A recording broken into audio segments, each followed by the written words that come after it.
释迦牟尼佛，南无本师释迦牟尼佛, Namo本师释迦牟尼佛. Ya, selamat malam semuanya. Amitofo, Namo Buddhaya. Ya, semoga sehat selalu ya, semua dimanapun berada, bisa kita memperoleh kedamaian, kebahagiaan, dan terus melanjutkan cita-cita leluhur kita di dalam kehidupan ini. Apa sih yang ingin kita capai, apa yang belum dicapai, dan apa yang harus kita lakukan. Tentunya di dalam tradisi Mahayana, hari ini adalah, bukan hari ini ya, maksudnya bulan-bulan ini adalah bulan bahagia, disebut juga Po Huan Sire atau Senche Huan Sire, kebahagiaan Buddha dan Sangha. Ya, karena telah selesainya masa wasa dan katinanya bagi umat Mahayana, khususnya pada para biku yang sudah selesai melakukan wasa. Jadi ini adalah hari bakti juga kepada orang tua, kepada leluhur, dan hari bakti kepada Sangha. Jadi harusnya bulan ini bukan bulan horor atau bulan yang seram, tapi bulan yang bahagia. Kenapa dikatakan horor dan seram? Karena konsep kita mengatakan bahwa bulan 7 ini adalah bulannya para leluhur, bulannya para orang meninggal, bulannya mereka yang terlahir sebagai setan kelaparan. Jadi konsep ini menyebabkan kita menjadi takut. Bulan 7 tidak boleh nikah, katanya bulan 7 jangan pergi sembarangan, nggak boleh kemana-mana. Tetapi di dalam pandangan Buddhis, nggak ada masalah, dalam setiap bulan adalah bulan yang baik. Di dalam setiap bulan adalah bulan yang penuh berkah. Karena setiap hari adalah hari yang penuh berkah. Cuma ada satu yang perlu kita perhatikan di dalam bulan 7 adalah bakti. Ya, kalau kita mengatakan bakti apa yang paling besar? Kebetulan kalau dalam Ulambana Sutra adalah cerita tentang Moggallana menyelamatkan ibunya di alam peta kelaparan, di mana ibunya yang kelaparan setiap kali mengambil makanan berubah menjadi api. Kenapa demikian? Karena semasa hidup tidak pernah berbuat kebaikan atau tidak pernah memberikan makanan yang layak kepada pertapa, kepada para biku, kepada orang miskin, kepada siapapun yang membutuhkan. Sehingga makna bakti ini menjadi sangat mendalam ketika anak mendengar ibunya terlahir di alam menderita. Moggallana mempunyai kesaktian setelah Sang Buddha, luar biasa kesaktiannya, sehingga beliau bisa masuk ke surga, bisa melihat keadaan surga, bisa melihat alam setan, jenis-jenis hantu, jenis-jenis setan, dan bisa berdialog dengan mereka, bahkan juga bisa melihat ke dalam alam neraka. Nah, inilah yang disebut dengan kekuatan batin atau abinya yang dimiliki oleh seorang Moggallana. Sehingga ketika seorang Moggallana melihat ibunya terdampar di alam peta kelaparan, ada yang berada di kondisi neraka tidak menyenangkan, ini adalah kesedihan. Dan kesedihan ini adalah bakti seorang anak, walaupun anak telah mencapai tingkatan arahat dan telah mencapai ke melepaskan diri dari rumah tangga menjadi biku, tapi tetap orang tua adalah orang tua, karena orang tua adalah segalanya. Karena ada orang tua, ada kita dilahirkan di dunia ini. Maka kondisi bakti anak pada orang tua inilah yang menyentuh semua makhluk, menyentuh langit dan menyentuh bumi. Bahkan Sang Buddha pun mengatakan tersentuh dengan cerita itu. Lalu mengatakan kepada Moggallana, Moggallana, cepat kamu bikin upacara sembahyang buat orang tuamu. Ya, saya tidak akan bahas Ulambana di sini. Tapi yang saya bahas adalah bakti ini menimbulkan satu pengembangan bodhicitta yang muncul. Apa itu bodhicitta? Bodhicitta adalah kejiwaan yang ada dalam kebudahan dalam jiwa kita. Kebudahan yang ada dalam jiwa kita itu disebut sebagai bodhicitta. Semua makhluk memiliki benih-benih kebudahan. Semua makhluk adalah calon Buddha. Semua makhluk bisa bahagia. Semua makhluk bisa terlepas dari penderitaan. Maka daripada itu, kita harus menghormati semua makhluk. Bagaimana cara menghormati semua makhluk? Nah, kalau seorang anak sudah biasa menghormati ayah ibunya, maka dia sudah terbiasa memiliki sopan santun, memiliki etika, dan ketika penghormatan pada orang tuanya itu dengan tulus. Nah, ketika kita memiliki ini, maka akan dengan mudah membuat semua makhluk seperti ibu kita. Bagaimana membuat semua makhluk seperti ibu kita? Nah, pada saatnya sekarang kita membayangkan sosok ibu kita. Ya, kebetulan mami saya juga ada di sini ya. Bahagia juga Mami. Walaupun anaknya udah jadi biksu, tapi Mami tetap ngikutin perkembangan anaknya. Ini adalah satu luar biasa seorang ibu, cinta kasihnya. Nah, bagaimana ketika kita mengingat ibu kita? Baik mereka masih ada atau mereka sudah tidak ada. Tapi pada saat ini semua pasti bisa langsung ketika memejamkan mata kita, langsung bisa melihat ibu kita sendiri. Betul ya? Atau mama, atau mami, atau apapun itu. Nah, langsung otomatis kita terbayang semuanya tentang ibu kita. Tentang kebaikan ibu kita, tentang kesabaran mereka, tentang bagaimana perjuangan mereka membesarkan kita, bagaimana jasa-jasa kebesaran seorang ibu yang bisa bekerja luar biasa untuk merawat anak, menjaga rumah, lalu kemudian ngurusin rumah, menjaga suami, mengurus suami. Ini adalah satu hal yang sangat luar biasa bagi kaum wanita ketika dia sudah menjadi ibu. Jadi hargailah ibu kita dengan sepenuh hati, kenanglah semua kebaikan-kebaikan dari ibu kita. Nah, lalu kemudian apa yang bisa kita lakukan pada ibu kita? Ketika ibu kita kedinginan, ketika ibu kita mengalami sakit, karena ya udah tua, penuaan, nah apa yang kita bisa lihat dari mereka? Urat-urat daripada kulitnya sudah kelihatan, guratan-guratannya sudah sangat jelas sekali, lalu kemudian kulitnya sudah mengendur. Tetapi itu kalau seandainya ibu kita masih bisa melewati usia yang tua dan perjuangan daripada seorang ibu melewati sampai usia seperti itu membutuhkan banyak tetes air mata. Sudahkah kita mengerti sedikit dari kita ini penderitaan ibu? Ketika saat mengandung, ketika saat melahirkan, perjuangan hidup dan mati, bagaimana ibu kita bisa tenang dan damai kalau seandainya anaknya udah waktunya tetapi belum mulas juga. Dalam kandungan itu seorang ibu akan khawatir apakah anak ini bisa lahir normal atau tidak. Tapi sekarang sih ibu-ibu milenial semuanya nggak mau pusing, tinggal janjian sama dokter bedah sesar, tinggal tidur aja dari bios lalu anaknya keluar. Nah, kalau seandainya kita lihat dalam keadaan normal, kelahiran normal, semua ibu akan begitu sangat tegang sekali. Demikian juga yang akan dilahirkan juga sangat tegang, karena itu adalah kehidupan pertamanya di dunia setelah terlahir dalam rahim ibu. Kenyamanan selama 9 bulan dalam kandungan ibu atau 7 bulan kalau prematur. Ini adalah kenyamanan dari satu cinta yang dimunculkan dari rasa cinta antara ayah dan ibu, menyebabkan magnet menarik Anda menuju rahim ibu. Dan kemudian Anda berada di sana selama 9 bulan, lalu normal, dan kemudian dilahirkan. Saat dilahirkan dengan normal adalah perjuangan yang sangat luar biasa dari ibu kita. Perjuangan yang luar biasa dari sang ibu untuk melahirkan. Rasa sakit itu luar biasa. Demikian juga dengan anak. Pertama kali perjuangannya untuk hidup. Disitulah dia sebagai anak. Dia akan berjuang untuk hidup. Nah, ketika kita sudah mulai dilahirkan lalu beranjak besar dan dewasa, maka kita akan mulai melihat cinta kasih ibu. Nah, cinta kasih ibu di sini.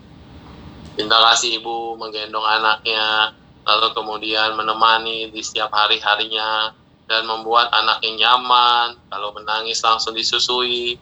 Apapun itu pengorbanan seorang ibu sangat luar biasa. Akhirnya kita belajar berjalan dan kemudian sudah bisa berdiri di atas dua kaki kita dengan baik, dan kemudian kita juga beranjak dewasa, beranjak kecil, lalu kemudian sampai akhirnya kita menjadi sosok orang dewasa. Jika dewasa, apa yang akan kita lakukan dalam hidup ini? Yaitu melanjutkan kehidupan apa yang sudah ada sebelumnya. Mendidik anak tidaklah mudah. Jadi perjuangan para orang tua ini adalah sungguh luar biasa. Ketika kita menyadari bahwa orang tua adalah luar biasa, lalu setelah mereka tua, apa yang akan harus kita kembalikan kepada mereka? Jasa baik apa yang harus kita berikan pada mereka? Jangan nunggu udah meninggal. Kalau udah meninggal mau udah terlambat. Ya. Kalau orang tua Anda sudah meninggal, apapun kebajikan sebanyak apapun yang Anda akan lakukan, tidak ada artinya lagi. Walaupun itu cukup berarti. Kenapa tidak ada artinya lagi? Tidak akan menghidupkan orang tuamu kembali. Kadang-kadang banyak orang menyesal ketika ditinggalkan pergi oleh orang yang kita cintai. Dan Sang Buddha katakan itu adalah duka, betul? Nah, pada saat orang tua kita sudah meninggal, baru kita nangis-nangis, ampun mas, saya belum sempat berbakti, ampun mas, saya belum sempat melakukan hal yang terbaik. Buat apa? Udah terlambat. Semasa hidup tidak pernah diberikan makanan yang enak, tidak pernah diperhatikan, begitu udah meninggal makanannya sampai bermeja-meja. Semua makanan disajikan, semua kue disajikan, semua buah diberikan. Waktu masih hidup mau makan buah aja susah. Kadang-kadang nggak ada perhatian, kadang-kadang mau makan enak aja jarang. Nah, tapi udah meninggal, kita berikan semua yang terbaik buat mereka. Mereka pun ada yang bisa makan, ada yang tidak bisa makan. Rata-rata banyak kan nggak bisa makan. Makanan itu akan dimakan oleh kita sendiri yang udah selesai sembahyang. Oh, kalau saya nggak boleh ya. Anda sendiri yang sudah selesai makan, Anda makanan yang dipersembahkan pada orang tua. Jadi Anda mempersembahkan juga yang Anda suka, bukan yang orang tua suka. Kadang-kadang buat sembayangan begitu kan. Nah, Anda akan beli yang Anda suka. Nah, jadinya penghormatan kita kepada orang tua ya selagi masih hidup. Terus kalau orang tuanya sudah meninggal bagaimana? Kalau orang tuanya sudah meninggal, maka itulah makna ulambana, pelimpahan jasa, lalu kemudian mengenang kebaikan daripada orang tua dan membacakan doa buat orang tua supaya mereka semua terlahir di alam yang lebih baik. Kalau mereka semua saat ini terlahir di alam rendah, itu tugasnya seorang anak dan seorang keturunan untuk mendoakan leluhurnya atau anaknya, orang tuanya, atau siapapun itu kakek atau neneknya, supaya bisa bahagia. Gimana bisa bahagia? Orang tua itu gimana bisa bahagia kalau dia masih melihat anaknya menderita? Jadi kadang-kadang salah kaprah kita ini terlalu besar ini ketika kita menganggap pelimpahan jasa, kita doakan orang tua kita bahagia, tapi kita lupa kita sendiri tidak bahagia. Maka ajaran Buddha adalah ajaran untuk orang hidup. Jadi bahagia dulu dong. Happy nggak sih kita di dunia ini? Kita sudah berhasil belum sih mencapai cita-cita kita? Bisa nggak sih kita hidup dengan secara manusia yang normal, manusia yang baik, manusia yang punya kecinta kasih, ketulusan, dan bahagia? Kalau kita sudah bahagia, baru pelimpahan jasa buat mereka, langsung talk chat. Kenapa? Mau apapun doa Anda, pelimpahan jasa. Begitu orang tua kita yang sudah meninggal atau mereka leluhur kita meninggal, melihat kita hidupnya bahagia, hidupnya senang, hidupnya tenang, langsung diterima. Wah, anakku hebat, anakku luar biasa, aku senang, aku bahagia. Terlahirlah mereka kalam bahagia. Lah ini pelimpahan jasa dilakukan tiap tahun, tiap hari, tiap waktu malah. Tapi orang tuanya didoakan, ngelihat anaknya masih menderita, sedih, nangis terus, disiksa suami, kadang-kadang dilawan sama cucunya dia maksudnya, jadi dilawan sama anaknya, terus kemudian nggak ada penghasilan, sedih kan orang tua kita, gimana dia bisa naik ke alam yang bahagia? Kalau dia lihat sendiri aja kita di dunia ini sedih. Maka tujuan daripada pengembangan bodhicitta adalah membuat kita sendiri menjadi makhluk yang bisa baik dan sempurna. Menjadi makhluk yang melengkapi parami dengan sebaik-baiknya. Apa itu parami? Kebaikan. Lakukanlah kebaikan dengan sungguh hati, lakukanlah kebaikan dengan tulus, lakukan kebaikan dengan penuh konsentrasi, penuh sukacita. Sehingga setiap saat kita selalu memiliki berkah yang bisa kita dapatkan dan kita limpahkan. Kebaikan ini pada orang tua kita. Tadi dikatakan bodhicitta adalah menganggap bahwa semua makhluk sebagai orang tua kita. Ketika kita menganggap semua makhluk sebagai orang tua kita, maka kita nggak mungkin ada kebencian terhadap orang lain. Bisa nggak sih kita bisa sebel banget sama kamu? Misalnya sama temanmu, atau musuhmu, atau gurumu. Nah, sedangkan kita tahu, semua makhluk adalah orang tua kita. Karena Samudra juga mengatakan tidak pernah ada satu jengkal di bumi ini yang belum pernah kamu injak. Dan kalau kamu mau kumpulkan semua tulang belulang dari keluarga kita atau dari orang tua kita aja, nggak usah keluarga. Dan tulang belulang dari semua orang tua kita dikumpulkan dari berbagai kelahiran. Dan kita kan kelahiran terus menerus nih. Itu tingginya udah seperti gunung Semeru. Udah kayak gunung tulang belulang orang tua kita dalam masa lalu. Dan artinya tidak ada orang yang tidak pernah dilahirkan sebagai orang tuamu. Artinya peluang semua makhluk sebagai orang tua kita sangat besar. Mungkin dia bukan orang tua kita setiap kehidupan, tapi kehidupan yang lampau, yang sebelumnya, dan sebelumnya lagi. Dan kita terkoneksi. Gimana cara koneksi? Melihat seseorang itu bisa menjadi ibu atau orang tua kita, kedekatannya itu otomatis, rasa sayangnya otomatis ketika berjumpa dengan seseorang. Kita langsung bisa sayang, langsung perhatian, caring, hangat, dan Anda akan bisa melihat mereka tersenyum, Anda juga bahagia. Inilah dikatakan ada ikatan. Kalau kita cuek-cuek aja mah, bodoh amat, emang gue pikirin, bukan orang tuaku. Kita lihat tukang beca aja, bisa bahagia kadang-kadang. Karena tukang beca itu tiap hari, coba lihat, kayak saya ya, kemarin baru ketemu tukang beca langganan. Wah, saya udah tua bahasanya, dia ya lebih tua, tapi mukanya nggak berubah gitu-gitu aja, dan masih jadi tukang beca. Jadi ketika ketemu, dia panggil, wah, Gus, udah kelihatan nama saya disebut, nama dulu sebelum jadi suhu. Baru dia jadi suhu. Masih ngenalin, hebat ya. Kenapa? Tiap hari kita naik becanya dia. Tiap hari dijemput, tiap hari naik beca. Jadi ikatan itu sama tukang beca udah ada. Dan bayangkan, bukan cuma sekedar tukang beca doang, tapi dia bisa mengamati rumah kita, menjaga rumah juga, dan bisa perhatian sama keluarga kita. Ini adalah jodoh walaupun tukang beca ya. Nah, belum lagi yang lain-lain, belum lagi inang asuh atau bibi atau suster yang mengasuh kita. Biasanya besar sekali. Kita tidak bisa melupakan mereka. Bahkan ada anak-anak lebih dekat sama susternya daripada sama orang tuanya. Betul nggak? Kalau kita lihat aja sekarang lah, realita di mall. Pada ke mall semua nih, pada makan nih. Sekarang udah boleh makan ya, 25% boleh kan. Nah, jadi pada makan di mall. Makan keluarga satu meja. Dan ketika yang terjadi adalah susternya yang tetap ngerawat anaknya, gendong anaknya, nyuapin anaknya kadang-kadang susternya. Emang mamanya peduli sama anaknya. Sibuk main HP. Sus. Anaknya makan enak, susternya belum tentu. Jadi kedekatan nanti anak itu akan menganggap siapa yang jadi orang tuanya. Makanya dikatakan coba lihat bayi begitu lahir, apa resep yang paling luar biasa bagi anak supaya tenang? Ini, tangan-tangan ini, kehangatan, pelukan, gendongan. Harusnya adalah gendongan orang tua. Harusnya adalah gendongan orang yang benar-benar menyayangi dia. Tapi ternyata yang gendong adalah suster. Yang gendong adalah bibi. Yang gendong adalah orang lain. Nah, sehingga kehangatan dia dari kecil, alam bawah sadar dia. Yang gendong dia adalah ibu dia. Ikatan batinnya lebih ke yang gendong daripada yang melahirkan.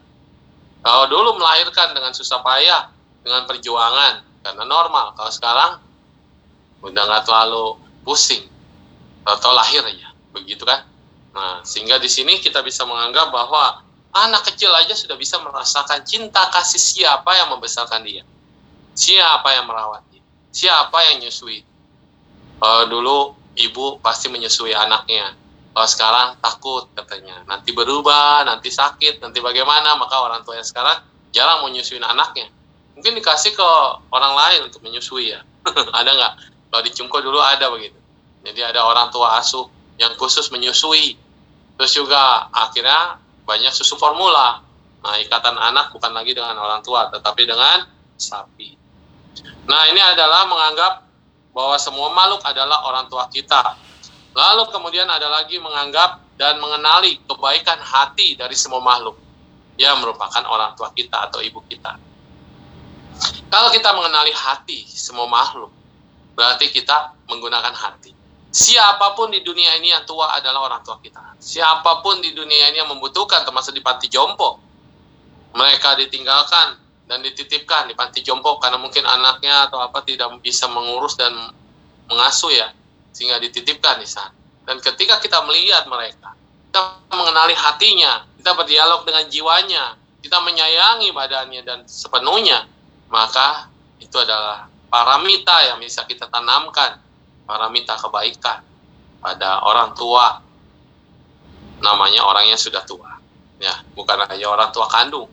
Dan Sang Buddha mengatakan begini, Majapahit Gotami bukan orang tua yang melahirkan, tapi Majapahit Gotami berjasa besar karena yang membesarkan.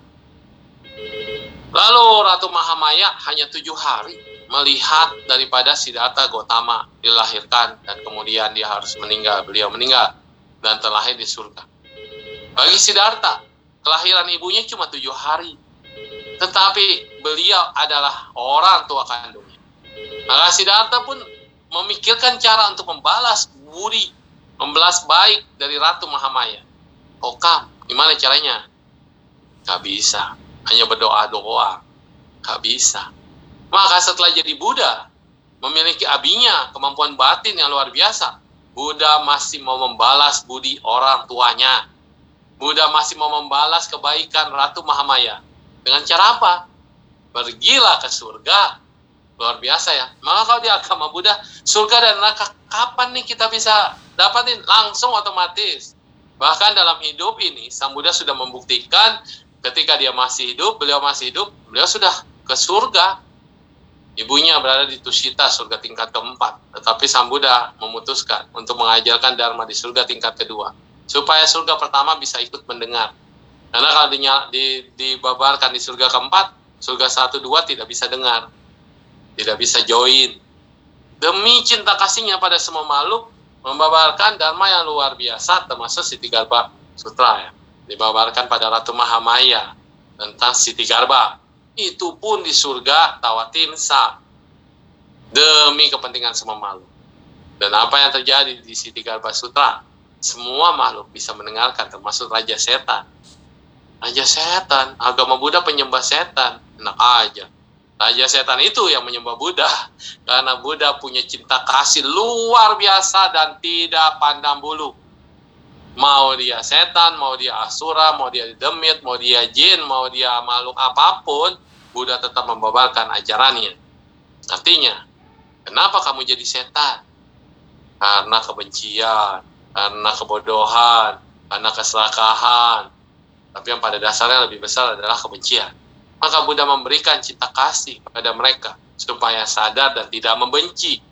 Sehingga dengan demikian, para setan-setan ini terarah. Dan ada rajanya dari mereka yang juga merupakan bodhisattva. Hebat nggak? Raja setan adalah juga bodhisattva. Kenapa? Karena sesungguhnya mereka terlahir di alam Dewa Yama. Itu Yama. Yama itu surga tingkat ketiga. Yang ngurusin tentang kematian, yang ngurusin tentang penjemputan, ngurusin tentang hakiman, mengurusi tentang apapun. Sehingga disebutnya Raja Setan. Karena yang diatur adalah semua setan-setan kecil.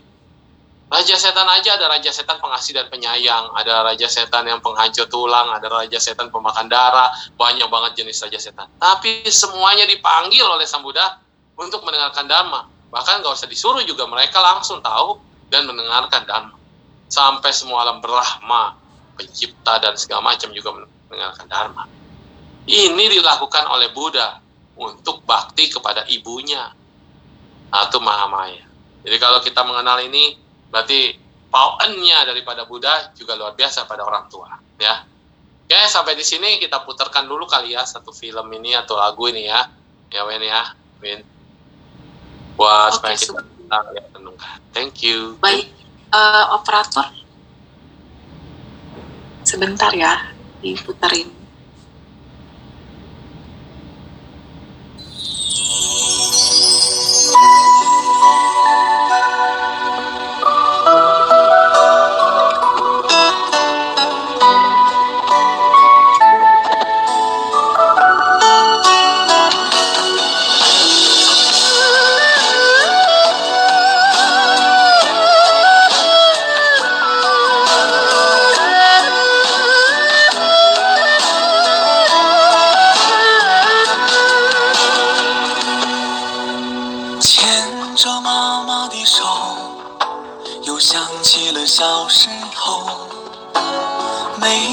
站在他的身边，蹦蹦跳跳乐悠悠，牵着妈妈的手，又回到了小时候。